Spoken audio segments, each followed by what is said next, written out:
Okay student, अस्सलाम वालेकुम। आज हमारा रियल एनालिसिस एमएससी पार्ट 1 का टॉपिक है। क्वेश्चंस हैं, तिब्रन टाइप में भी आ सकता है। फर्स्ट क्वेश्चन ये है कि prove that log of base 5 log of 2 the base 5 is not a rational number। ये हमने प्रूफ करना है कि ये रेशनल नंबर नहीं है। ये स्टूडेंट शॉर्ट क्वेश्चन में भी आ सकता है, ठीक है। तो जब भी क्वेश्चन में आ जाए कि prove that this is not a rational number, तो हमने इसको कंट्राडिक्शनली क्या करना है, प्रूफ करना है। हमने सपोज करना है कि नहीं ये एक रेशनल नंबर है और बाद में एक कंट्राडिक्शन आ जाएगा, ठीक है। तो student let log of 2 the base 5 is a rational number। ये क्या है, ये एक रेशनल नंबर है। then we can write is, तो हम इसको लिख सकते हैं log of 2 the base 5 is equal to p over q where p and q belongs to integer। and यहां पे देखिए, इसको देखिए, रेशनल नंबर के लिए हम ये कर रहे हैं कि q नॉट इक्वल टू 0, ये लेकिन यहां पे मैंने ये लिखा है कि p भी जो है ये 0 के बराबर नहीं हो सकता। और ये q देखिए, ये बाद में मैं बता देता हूं कि यहां पे अब q is p and q belong करेगा किसमें, एंटीजर में, और q नॉट इक्वल टू 0। तो देखिए p भी नॉट इक्वल टू 0 होनी चाहिए। क्यों? क्योंकि स्टूडेंट अगर ये कर ले यहां पे कि अगर p भी 0 हो जाए, यानी यहां पे for example q not equal to 0 है और p 0 के बराबर आ जाए यहां पे, तो log of 5 to the base 5 ये p 0 के बराबर और for example q not equal to 0, तो आपका आंसर क्या आ जाएगा, 0 आ जाएगा। अब log of 5 2 is equal to 0। अगर आप इसको एक्सपोनेंशियल फॉर्म में लिख रहे हो तो 5 पावर 0 इज इक्वल टू 2, यानी 2 को इस साइड पे शिफ्ट करना है और 0 को इस साइड पे आना है। अब ये 1 इक्वल टू 2 और ये तो पॉसिबल नहीं है। तो ये क्यों मैंने किया यहां पे कि q is not equal, sorry p is not equal to 0। यहां पे अगर p 0 के बराबर आ जाए तो ये स्टेटमेंट ट्रू पेयर नहीं हो सकती। अब इसमें क्या करना है,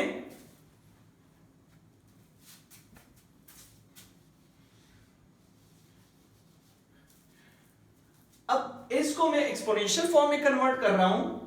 हमने एक्सपोनेंशियल फॉर्म में कैसे कन्वर्ट करना है, इसको इस साइड पे शिफ्ट करना है और इसको इस साइड पे शिफ्ट करना है और लॉग आपने क्या करना है, खत्म करना है। अब दोनों साइड पे मैंने q इज अ पावर लिया, तो ये और ये क्या होगा, कैंसिल, तो 5 पावर p और ये बराबर होगा 2 पावर q और इसको मैंने नाम दिया 1। अब स्टूडेंट यहां पे देखिए, ये 5 पावर एंटीजर है। ये क्या है, 5 पावर एंटीजर। p क्या है, एंटीजर है, यानी p क्या होगा, या तो 1 होगा, 0 नहीं हो सकता, या तो 2 होगा, ठीक है। यहां पे 5 पावर p, अगर p पावर 1 है तो 1 होगा, अगर p क्या है 2 है तो 2 स्क्वायर होगा, यानी ये क्या होगा 25 होगा। अगर p क्या है 3 है तो ये क्या होगा 625 अप टू सो ऑन। तो ये क्या होगा, no p power 5 as an integer, ये क्या होगा, ये एंटीजर होगा 5 25 625 अप टू सो ऑन। लेकिन ये कैसा एंटीजर होगा, वो एंटीजर होगा जिसके एंड पे क्या आ जाएगा 5, यानी यहां पे 5 है, यहां पे 5 है, यहां पे 5 है, अगर आप 4 कर ले फिर 5 आ जाएगा। तो this is an integer which is and at 5 पे ये क्या हो रहा है, एंड हो रहा है, यानी 5 2 5 6 2 5 अप टू सो ऑन। और टू द पावर q ये किस फॉर्म में एंटीजर होगा, ये इस फॉर्म में एंटीजर होगा जिसका एंड क्या किससे हो, 2 से हो।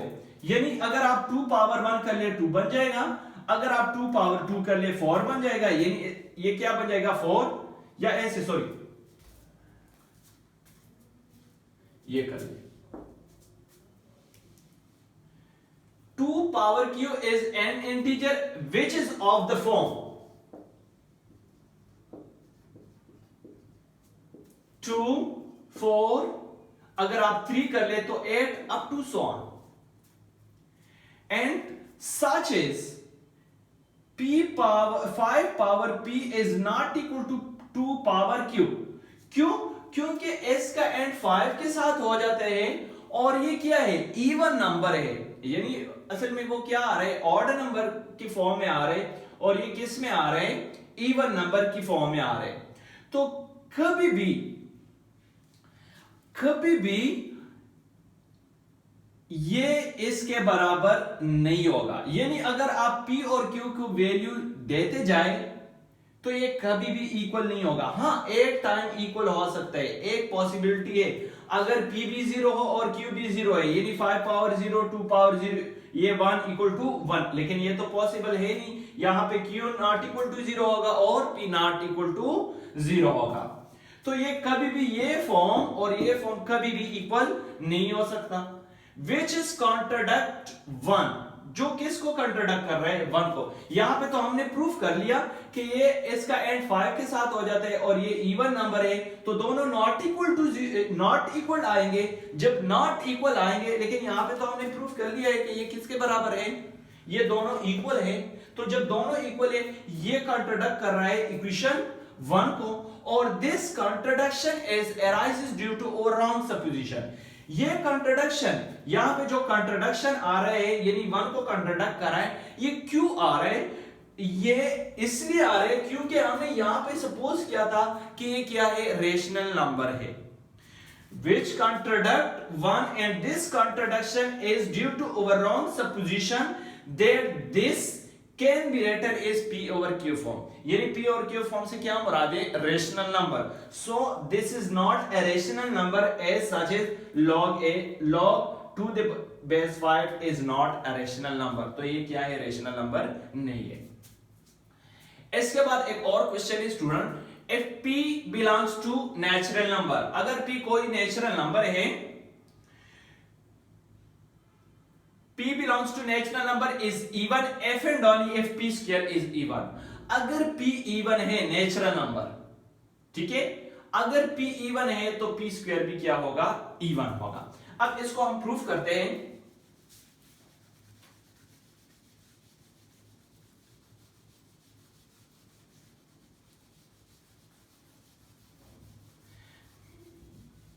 देखिए पहले स्टेटमेंट को समझ लीजिए स्टूडेंट, अगर आप कोई भी नेचुरल नंबर ले लें, यानी for example 2 belongs to natural number, अगर आप इस पे स्क्वायर कर ले क्या जाएगा 4, तो ये भी क्या होगा, इवन होगा। यानी अगर p कोई नेचुरल नंबर है और वो क्या है, इवन नंबर है, यानी यहां पे मैंने इवन नंबर लिया तो इसका स्क्वायर भी इवन होगा। इसी तरह अगर किसी नंबर का स्क्वायर इवन है तो वो नेचुरल नंबर क्या होगा, खुद इवन नंबर होगा। फॉर एग्जांपल यहां पे 16 ले ले, अब इसको मैं लिख सकता हूं 4 पावर 2, यानी यहां पे p क्या है, 4 है, और यहां पे जो स्क्वायर आ रहे हैं तो p स्क्वायर क्या आ रहा है, यहां पे इवन आ रहा है, यानी p पावर 2 यहां पे इवन आ रहे हैं। तो इसका मतलब यह है कि स्क्वायर के अंदर जो वैल्यू है जिसको हम 4 दे, ये क्या होगा, ये भी इवन होगा, ठीक है।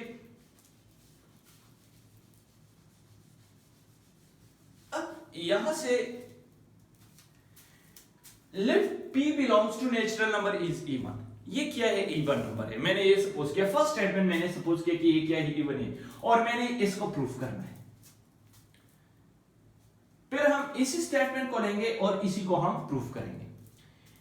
p belongs to natural number is even, तो p को फिर हम लिख सकते हैं p is equal to 2n where n belongs to natural number, यानी कोई भी इवन नंबर अगर आप ले ले, यहां पे अगर कोई भी इवन नंबर ले ले तो आप इस फॉर्म में लिख सकते हो, यानी फॉर एग्जांपल 2 को हम लिख सकते हैं 2 1, ये क्या है, 1 belongs to natural number। अगर 4 ले ले तो 2 पावर 2 into 2, ये किससे बिलोंग कर रहा है, नेचुरल नंबर से बिलोंग कर रहा है। यानी कोई भी इवन नंबर अगर आप ले लें, अब दोनों साइड पे क्या करना है, स्क्वायर करना है, यहां से p स्क्वायर बन जाएगा, ये बन जाएगा 4 और ये बन जाएगा m स्क्वायर। इसको अगेन मैं इस फॉर्म में लिख सकता हूं।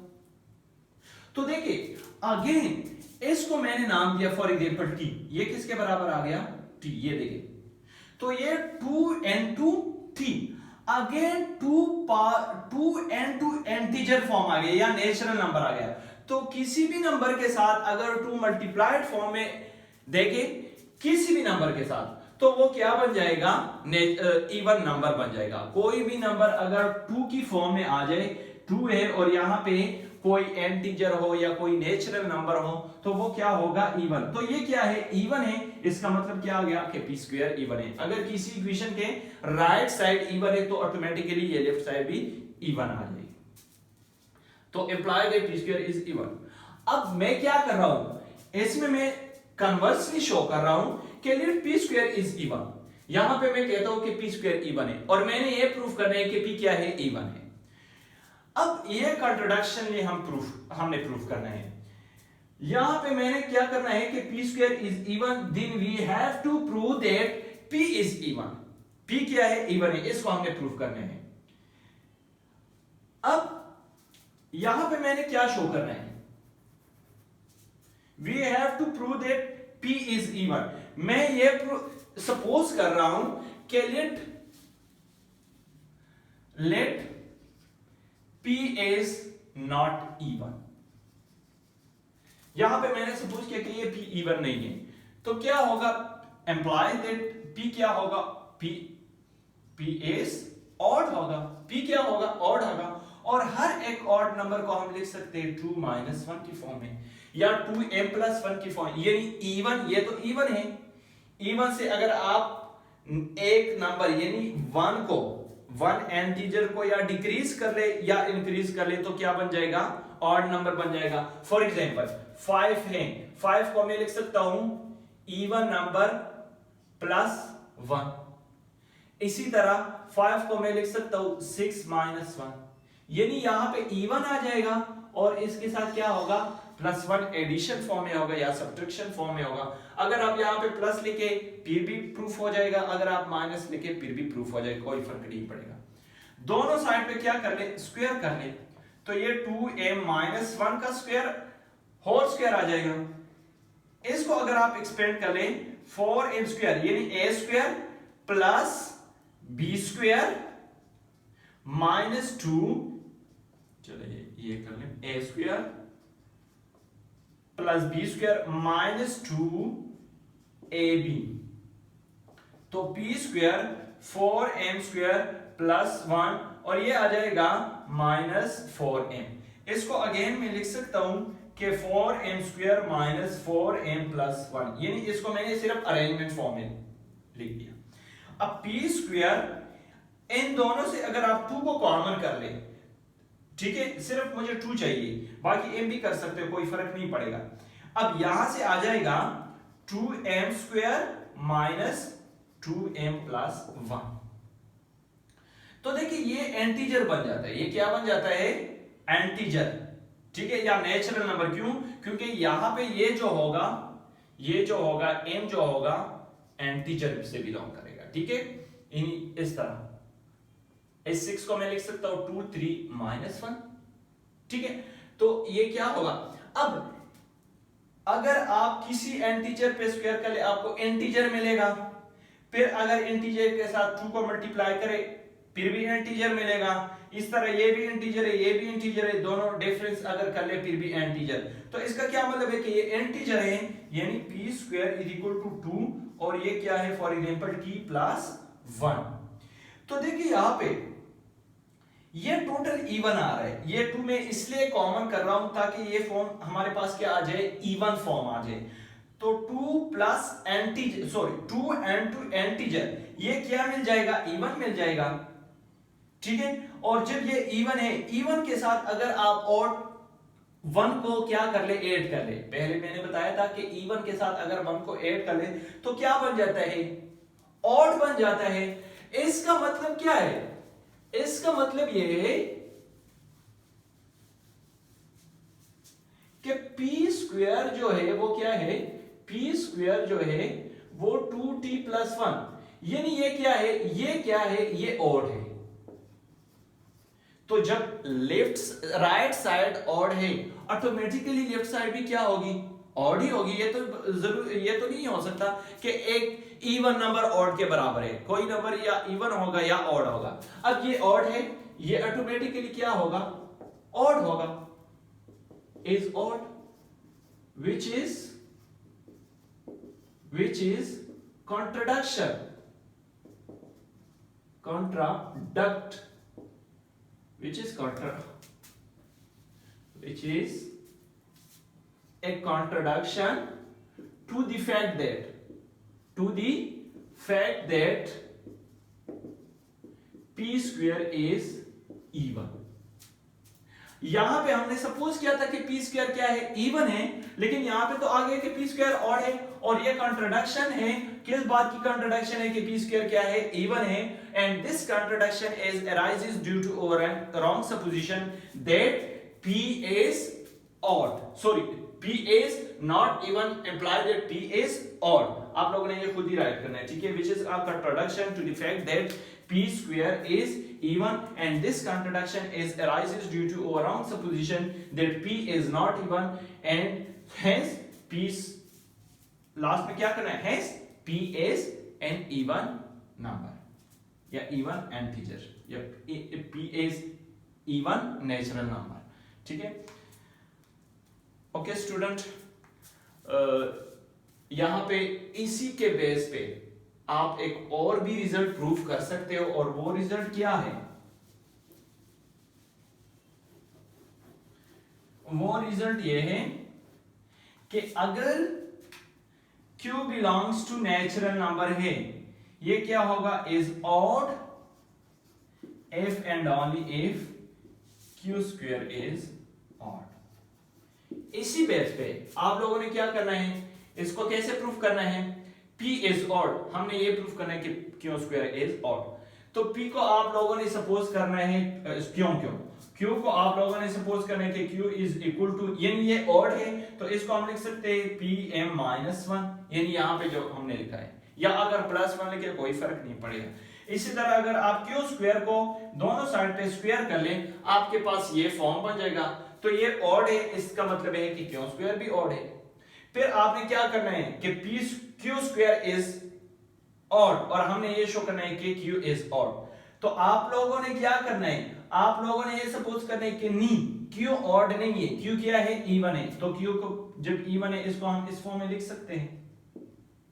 फिर q स्क्वायर कर लें, ये आ जाएगा 4m स्क्वायर, यानी 2m स्क्वायर। ये क्या आ गया, इवन आ गया। इसका मतलब ये क्या है कि q स्क्वायर इवन आ गया। तो जब q स्क्वायर तो इवन नहीं है, यहाँ पे q क्या है, ऑड है q स्क्वायर। तो कॉन्ट्रडिक्शन इसी तरह आप लोगों ने सॉल्व करना है। ओके स्टूडेंट, अल्लाह हाफिज।